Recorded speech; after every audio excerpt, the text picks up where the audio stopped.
Hello and welcome to another World War II podcast. I'm Angus Wallace. In this episode I'll be talking to Canadian historian Mark Zuehlke and we'll be looking at Operation Jubilee, the raid on Dieppe in 1942. But before we start, I could use your support. By becoming a patron of the show, you help me fund the World War II podcast. You may think it's a huge operation behind the show, but it's just me. I have no team of researchers, web developers, social media gurus or financial backers. It is just me. It couldn't be easier to become a patron. Head over to patreon.com/WW2podcast. There is also a link on the website www2podcast.com. So if you have a spare dollar each month, that would be very much appreciated.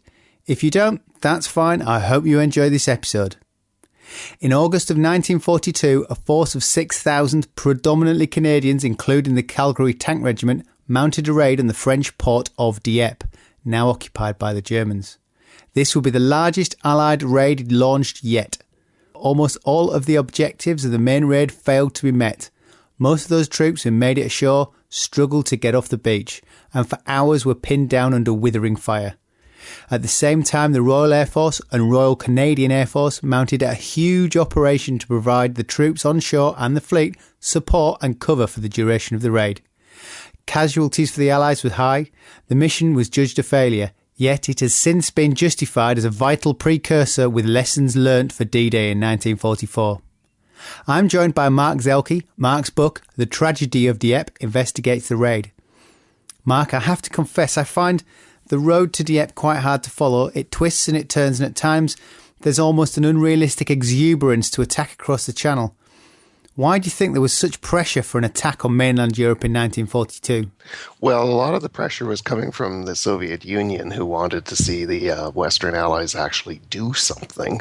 It's interesting that the Soviet Union tends to just ignore the factor that there was the Desert War going on, and so that actually the British were heavily engaged with the Germans, but they've really, Stalin focuses on, he wants something to happen in Europe. So that's the one thread. But then you got the Americans who are starting to come into the war as well, and they want something to happen right away. They see Africa as a sideshow, and they want to turn the focus immediately onto Europe, initially with actually wanting to carry out a full-scale invasion, then scaling that back in the face of British opposition to the idea, until finally it's like, well, we'll have a big operation, but we won't stay necessarily. So it won't be like Normandy. It'll be a big raid, and then we'll pull out. And then that gets winnowed down a bit more to, okay, we'll raid the Dieppe area, and just with the division. And that'll create some pressure on the Germans and serve a number of possible uses, like potentially learning something in how to carry out invasions and that kind of stuff. But they are kind of peripheral, really, at the end. It really does come down, as John Hughes Hallett, Mountbatten's deputy, said, it's raiding for raiding's sake that we're really looking at here. The British had carried out a number of very limited raids prior to Dieppe under the auspices of the SOE and Mountbatten and combined operations. Mm-hmm. But this was a big step up. What was the idea? What was the plan behind the Dieppe raid? Well, the plan arose through John Hughes Hallett, again, the deputy, and a number of his men sat down in January of 1941 and 1942. They wanted to do a raid that was big. Everything else, as you say, had been small operations, usually never involving more than a handful of troops, and never more than a company. And so they wanted to hit the Germans hard with a big raid, and they wanted that to be at least a divisional size. And so they start looking at where can they actually do the raid, and physical constraints of range of Allied aircraft that would be necessary to support it, whether they could actually get their ships across the English Channel, started to narrow down where they were going to go, and that's how Dieppe becomes the target at that point, is that it's inside the Allied fighter cover ability, and it's just a short way across the channel, so they don't have to send the ships very far. And so Dieppe becomes the concept. But at that point, what's interesting is that they don't envision actually landing on the beach in front of Dieppe. They plan on landing on the outsides of it and never actually even going into the city, rather aiming at the airport, which was to the southeast of Dieppe, and seizing that airport, and then a headquarters that was supposed to be there, and gathering up a lot of intelligence material and that. And so that's kind of their plan that they have in place. But this is a British plan, and in history remembers it as a Canadian operation. How did the Canadians get involved? It strikes me as that they were all guns to go. They really pushed their way in. They did, yeah. And it starts particularly with General Harry Crerar, who was the Corps commander at that time. He's an interesting guy. He's always the guy who's pushing to have Canadians sent somewhere. He was instrumental in having Canadian troops sent to Hong Kong, which was a debacle for the Canadian battalions that went there. And now here he is pushing to get the Canadians brought into the raid on Dieppe. Mountbatten actually wanted to use the 1st British Marine Division. He's overruled because the Canadian government and Crerar managed to convince Churchill and the Supreme Headquarters to go with Canadian troops. And Mountbatten famously says, "I never even knew a Canadian until this point." So he has no idea about what are these guys able, or do they have any the training or anything like that. So he's utterly skeptical of the idea. His Marine division is disappearing before his eyes. So there aren't going to be the Royal Marines doing this, which, arguably they probably would have been better trained. The Canadians gear up with some very intensive training in advance on the Isle of Wight that Combined Operations takes them through. The first couple landings that they institute on the Isle of Wight are disasters of organization and planning. But by the time they're getting ready for the raid itself, they're quite competent at getting onto the beach. I think most people overlook the Canadian involvement in the Second World War. 1.1 million served out of a population of 11 million. It was a huge contribution that Canada made, and they were willing to throw themselves in. Was there a popular push or feeling at home that they were, batting for England or batting for Europe? Because it didn't necessarily. They could have sat back like the Americans and waited to be dragged in. Well, that's right. And the moment the war starts in 1939, the Canadian government dedicates itself immediately to supporting, and not just through the provision of supplies, which the Canadians do hugely. For those first 1939 to 1941, it's the lifeline from Canada that's really keeping England alive. That's where, the food's coming from there, from Canada, and many of the equipment and supplies that were needed are coming from Canada by the Royal Navy and the Royal Canadian Navy. You have to remember, like in Canada in 1939, we had barely an army, we had barely an air force, and barely a navy. And all of this is built within the first year. By the late 1940, we have well over 200,000 to 300,000 Canadian soldiers are now in England. It's a huge commitment of manpower, an army trained up from virtually nothing and sent overseas. The Royal Canadian Air Force is heavily engaged in particularly Bomber Command, but also in the fighters. And so you see this, incredible militarization in order to support the war effort primarily in Europe. A Canadian involvement in the battle with the war against the Japanese in the Pacific and Asia was quite minimal, because we just didn't have the population to divide ourselves across two large fronts.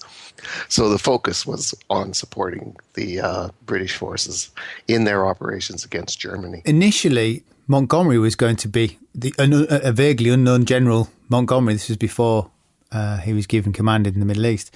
Was going to be in command. Why do you think there was no Canadian initially brought in. It's almost like you're overlooked. They produce the manpower, but the Brits are going to lead them. Mm-hmm. And the plan, that's the interesting thing, is the plan's huge. It far outweighs the written plans for Operation Overlord, the invasion of Normandy. It's hundreds and hundreds and hundreds of pages long. I've waded through it. It's painful. Every little micro detail was worked out, and it was entirely, other than for a few little fixes at the end, a British operation. They had done the entire plan, and Montgomery was pivotally involved in that. And it's actually Montgomery who decides that the main landings will take place in front of Dieppe on the beaches there. He denies that later in his memoirs, but I've actually seen the minutes of the meeting where he insists upon that. So when the Canadians are selected to be involved, which is around April of 1942, this plan has so much legs that the Canadians can't change anything. This is the way it's going to unroll, and they're just there to implement it, basically. The Major General John Roberts, who many post-war historians tried to saddle him with the blame for the failure of Dieppe, he had actually no power to change the operational plan, because it was so carefully scripted to involve naval and air and army assets. And, so he's just the cog in the wheel, basically. You mentioned Overlord. I think Overlord was being planned at the same time. Are you aware of any crossover between the two planning groups, or were they completely set apart? Did the Overlord planning group say, if you're trying this, we need to know that? Or they came and looked at it after the fact. There's no combined operations is over here doing the Dieppe Raid, and then there's a special little group that are now turning their minds to the invasion of Normandy. And the two aren't talking to each other. Combined operations was always a very competitive in-house kind of headquarters. They did not like to share information with anybody.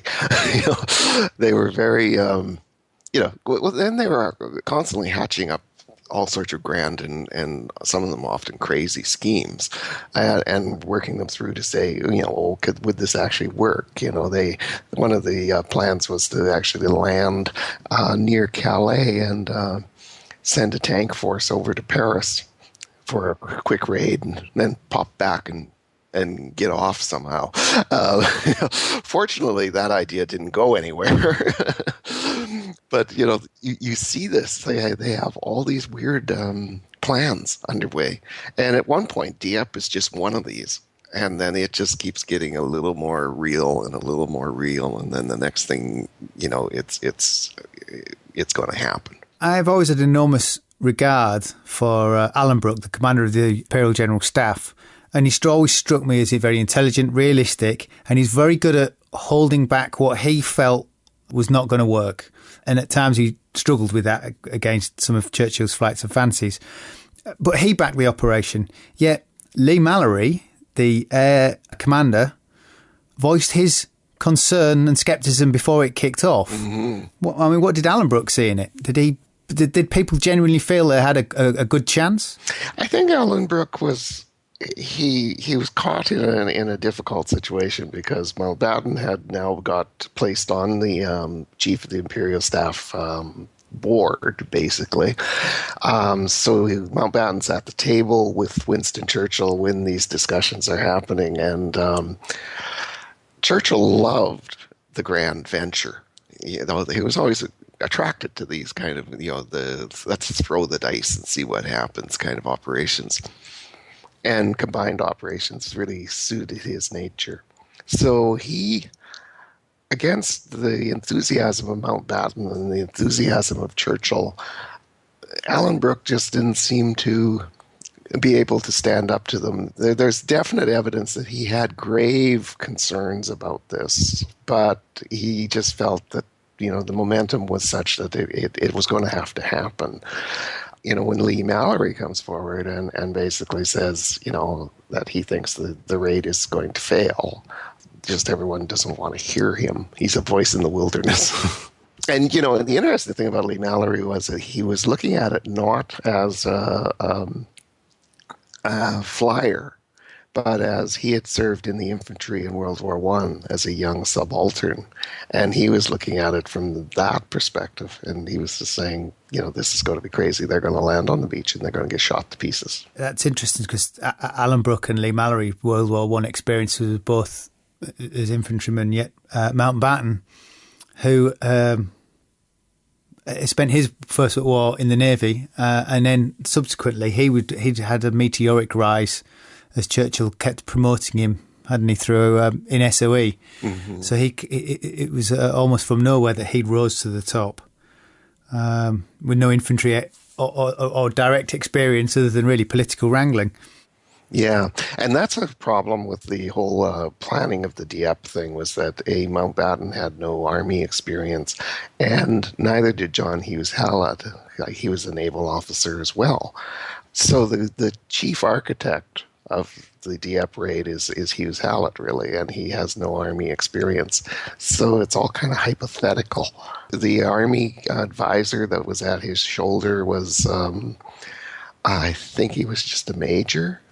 He wasn't a highly experienced soldier, and they sort of downplay things like, we'll get the tanks ashore. Well, what's the beach look like? They never really did an analysis of what the beach conditions were going to be, which was bizarre because Dieppe was a gambling getaway for the British, for many British people before the war. So they could.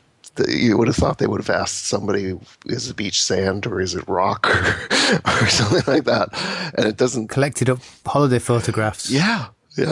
Instead, they rely on this obscure blue book tour guide to Dieppe area that gives a whole bunch of completely irrelevant information about the churches and things like that. When we see Operation Overlord, there are frogmen who go onto the beaches and come back with bits of the sand, so that the Allies can then say, okay, this sand will support this kind of tank in this kind of situation. Nothing like that's done in the Dieppe Raid. And by the time it's launched, Montgomery is now backed out as well because he's been sent to Africa. Ham Roberts is in charge. He's the man on the spot for the infantry side. But does he have? He just doesn't have full jurisdiction over everything. No. Ultimately, Hughes Hallett can override him at any time. On the ship Calpe, which was the command destroyer that they were on, it's Hughes Hallett who's up in the pilot house observing everything.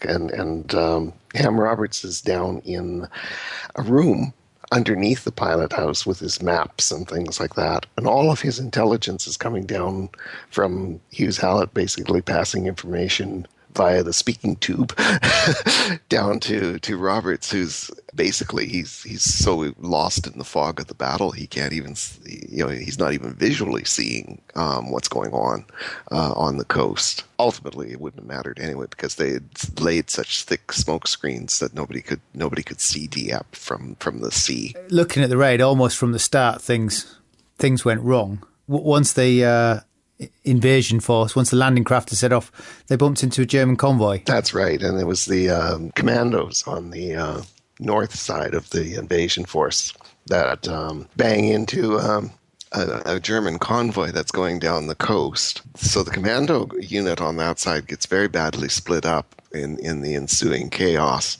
The Germans don't at this point actually, despite what a number of post-war accounts, they don't twig to what's happening. They just think that it was some anti-coastal raiding force that banged into them. They don't realize they were commandos. They think they were just U-boats or PT boats, which we called the MTB boats.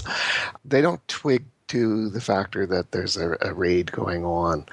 But it's very quickly after that you start getting units that are on the headlands spotting shipping active coming in towards them, and they do twig pretty quickly. So there's very little surprise achieved because the Germans are already deploying. In Dieppe itself, the naval commander who of that town, he very rapidly withdraws from his headquarters to a cave underneath the castle that's up on the cliff. And from there, he very ably directs both the army and naval assets that he has around the town, their guns and infantry. He deploys well. The initial attack's almost in three waves. So the commandos go in on the flanks, and then you've got the Green and Blue Beach, and then the main central attack on Dieppe itself. Now the commando raids didn't do too badly, and the commandos were British. That's right. And these were Lord Lovat's. Yeah, Lord Lovat was in command of the group that was to the west of Dieppe, which did very, very well. They hit on Orange Beach, and their job was to take out a large artillery battery that could fire upon the main beaches of the raid. And they did extremely well. They managed to get into there, and they destroyed the gun positions, and did so with reasonably low casualties. But as Lovett said, they were blessed with an amazing little bit of luck in that when they first hit the beach, the main group, they landed in two units, one smaller than the other, but Lovett's unit was the bigger one. And when they landed, they came up against a very heavy barbed wire obstacle, and as they were starting to work on that, the Germans zeroed in on them with mortar fire. But inexplicably, after firing just one salvo on the commandos, the mortars shifted their fire to try and catch the boats that were withdrawing. And that gives Lovett and his men time to cut the wire and get through and get out of range. And Lovett, in a subsequent report that I saw, basically said that if the Germans hadn't lifted their mortar fire, they would have cut us to pieces. So it was just that kind of random luck of battle that Lovett enjoyed so much. He was a remarkably lucky officer. Well, he's one of those strange British eccentrics as well, wasn't he? Yes, a very colorful fellow. He went into the battle with his .22 caliber hunting rifle on his shoulder instead of a proper weapon of any kind, which doesn't matter. He's the commander. He shouldn't be out front shooting in it anyway. But still, he's just a very colorful figure. And when they get back, they land at Portsmouth, I think it was. They came over ashore, or New Haven, one or the other. When they get back and he's on the pier and the media are assembling around him, of course, he's a great showman, so he's starting to give a glowing account of what he's done. And one of his senior officers comes up and says, "Play it down. The Canadians have run into a spot of trouble." Well, yeah, so the next hit the beach were the Canadians. And again, you kind of got the feeling that the next wave didn't do too badly. It was almost within their grasp. Yes, at Green Beach. Originally, the plan had been to land at Green Beach by Pourville to the west of Dieppe, and another community to the east of Dieppe. And the plan was changed by Montgomery that the main force then would land in front of Dieppe. And it's very educational to look at where the Pourville landing occurs. And the other town, they didn't end up landing there. They landed closer at a place called Puys, where things went very badly. But at Pourville, the South Saskatchewan Regiment and the Queen's Own Cameron Highlanders from Winnipeg land there. And they do extremely well in spite of very heavy resistance. They actually managed to get about 2 miles inland and within pretty close distance of the airfield, which was their main objective of that part of the raid for the Queen's Own Camerons, and are only unable to keep going because they don't have any tanks. They didn't bring any ashore at Pourville. All of the tanks landed in Dieppe, and they were supposed to then break out of Dieppe and meet up with Queen's Own Cameron Highlanders, which they never come close to doing. Had they had the tanks at Pourville, probably would have reached the airport and actually succeeded in their mission. So yes, it comes very close to being a success there. And when it comes time for the withdrawal from that beach, more Canadian troops get off of there than at any of the other beaches. It's the only silver lining in the whole raid for the Canadian forces. Was there something about the leadership, or was it just luck that little pocket did so well of the Canadians? I think the thing was is they landed against a less organized German resistance. The Pourville beach was a better beach for the landing than the landing in Dieppe. When you land at that Dieppe beach, it's enclosed on two sides by headlands, so the Germans were able to fire enfilade fire right up at the length of the beach from both sides. And they also had fortified the houses and casinos in front of the beach. And so you have this very narrow bit of beach, and you're being fired on from three sides. At Pourville, they didn't have that situation. They had a relatively disorganized German infantry force in front of them inside the village, and they were able to get into the village and kick them out, basically. There was a headland to the east, and there was a radar station up there that they were supposed to try and capture, and they couldn't get up that headland. So it showed the same problem that the Canadians had in Dieppe, is that where you had to attack up a headland, you just couldn't do it because the Germans were able to put such saturating fire down from the heights. And then we're on to our the third wave of the initial wave is at Dieppe, and from the start that's problematic as soon as those landing craft get anywhere close. It started to go bad right from the very beginning. The Royal Hamilton Light Infantry and the Essex Scottish Infantry are supported by the Calgary Tank Regiment. So you have the two infantry regiments and a tank regiment that hit the beach. Many of the tanks, they broke their tracks just as they came up onto the beach because of the really thick cobble that's on that beach. It's just round rocks that are about the size of a baseball.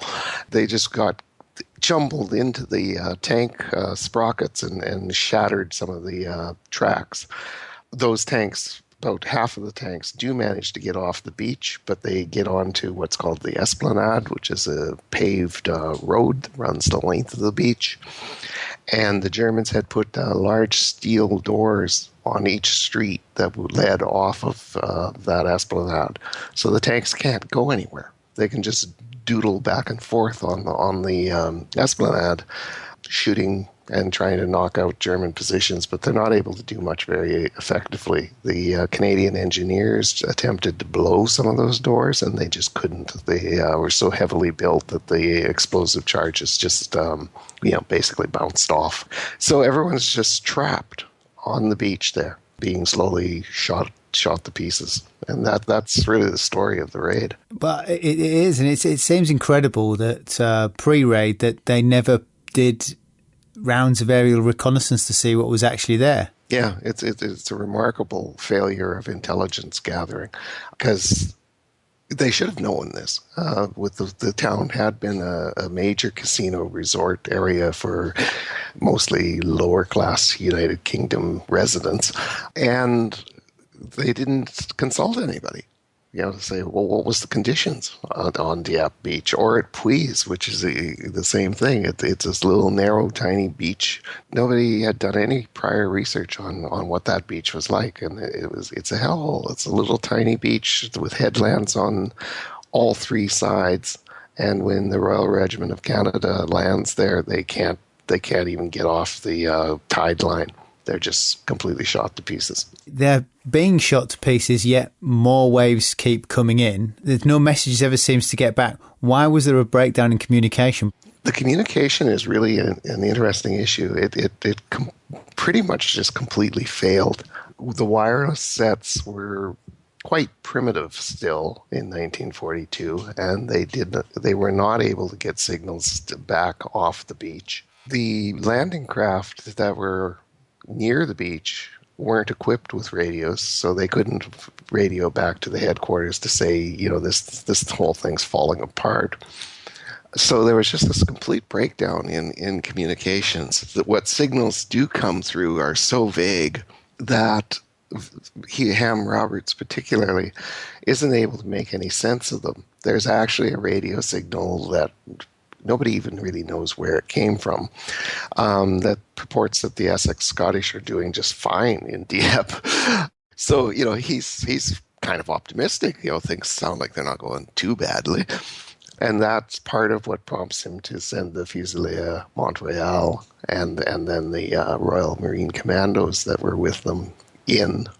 The Fusilier's job was to secure the beach for the withdrawal, and so he thinks he's got a raid that's still going forward and sends them in. They get to the beach and just join the being chopped to pieces, and the same with the Marine Commandos that come in. They can't do anything either. When did they first go in? When was the first wave? About 4:30 in the morning. And when was the evacuation? The evacuation happens by about noon. So, I mean, it's a long time to be sat on a very small pebbly beach, fired at by shot and shell. It's amazing as many of them survived as they did.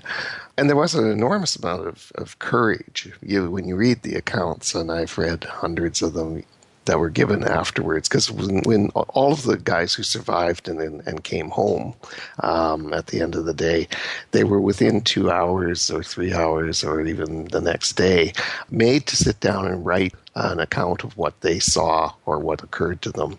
And so it's a huge wealth of material that we've got to draw on. And, you really see not so much people describing their own courage, but describing the courage of, an officer who was next to them, or a sergeant, or a common soldier. There's 3 Victoria Crosses in one day. Now, I could be wrong, but counting them up, it only happened on 2 other occasions, that many or more, and that was either Arnhem or, weirdly, another combined operations, which was the San Jose Raid, which is another oddity, really. Yes. 3 Victoria Crosses in one day is highly irregular. Yes, well, and it's the only incident in World War II where 2 Canadians win a Victoria Cross in the same operation. That's right. So that it's unique in that regard as well. And what was the casualty rate? It was very high. Yeah, you're looking at 60% of the Canadians who went ashore become casualties. 68% if you want to be really accurate, which is amazing. And how did that compare to the Germans? The Germans hardly lose anybody. They have about you're probably looking at about 8% a casualty rate for the army, because basically they were all in cover. And they were sitting behind their machine guns and their anti-tank guns and just had a field day. It was one of the largest Allied RAF supporting a ground operation that had happened to that point. And that didn't fare too well either. No, it was the largest Allied air battle of the war for the Western Allies. And it went very badly. And they tried to sugarcoat it initially and claimed far more German air casualties than actually occurred. But, we lost 106 aircraft that day. They're all Royal Air Force or Royal Canadian Air Force, pretty much. There were a few American fighters, but lost, but not many.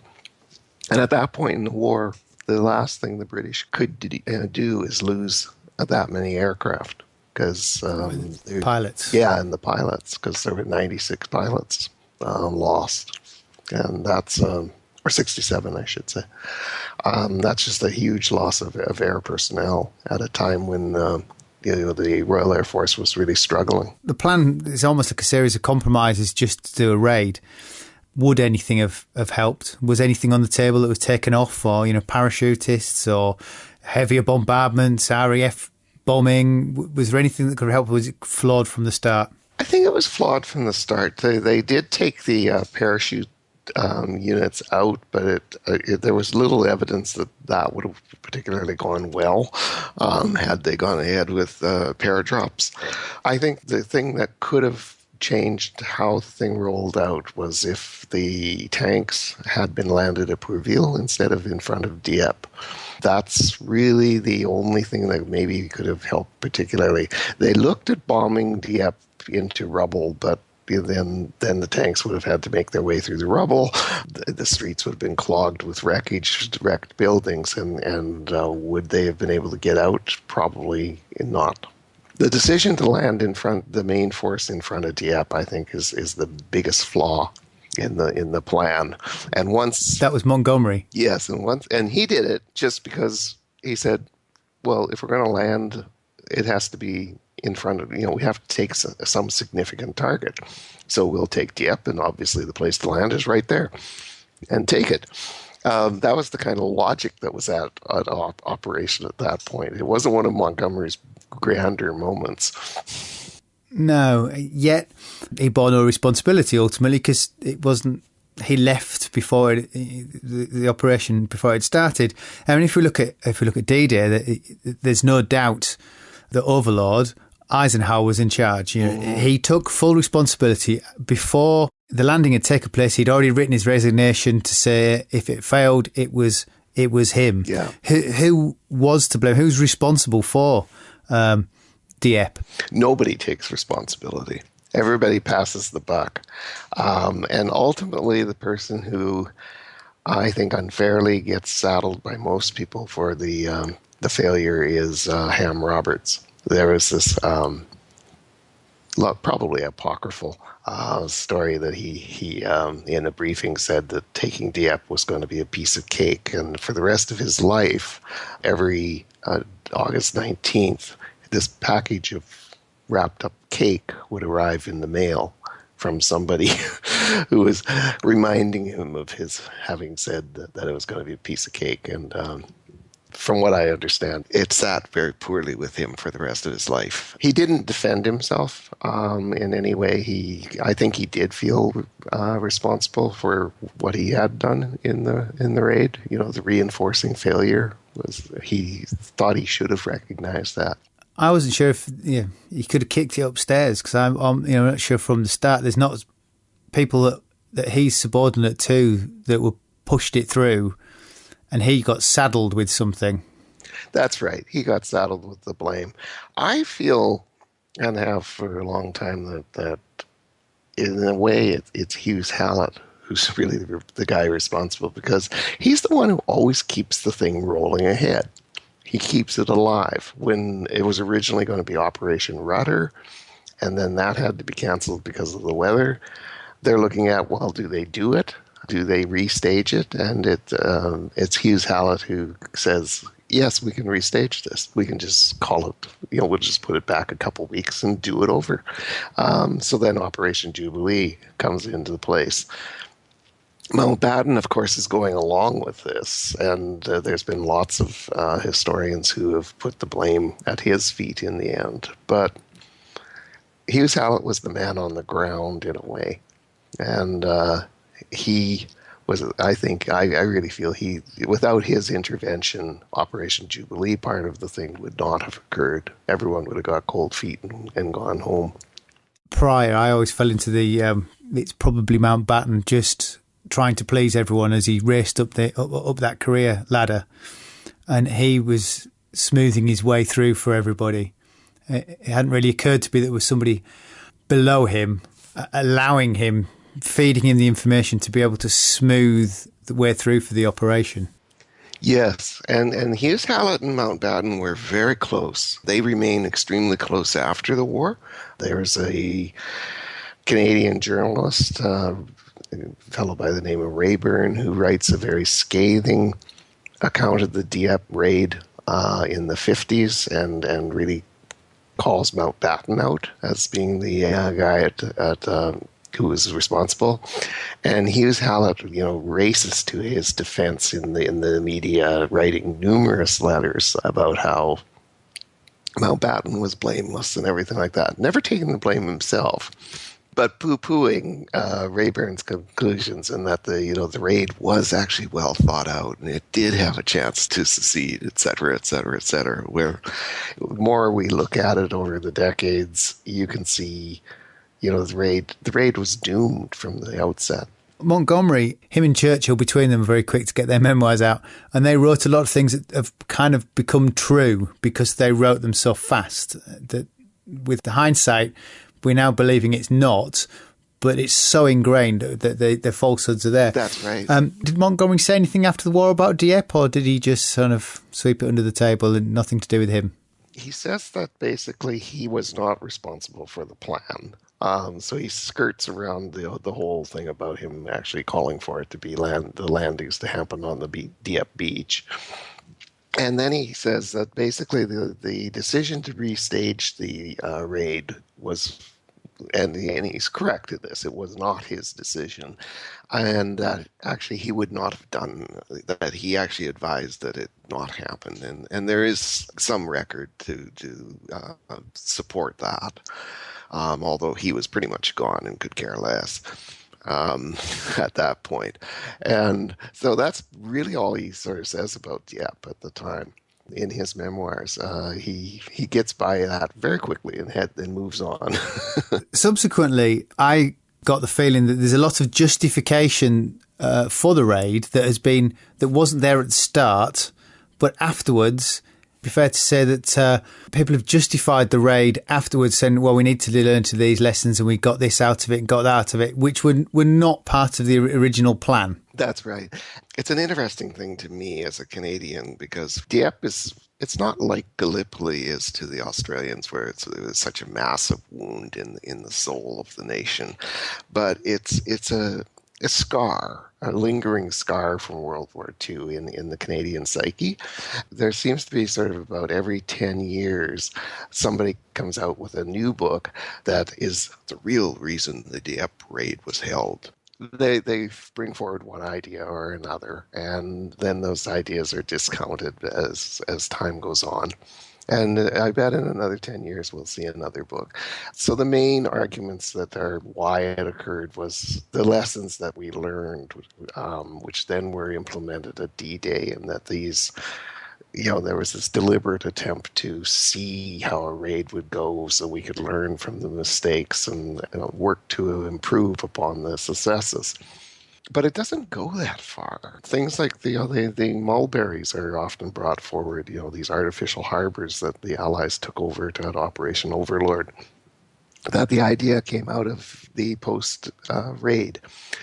But Winston Churchill is the person who actually thought up the mulberry idea. He proposed it months before the raid on Dieppe.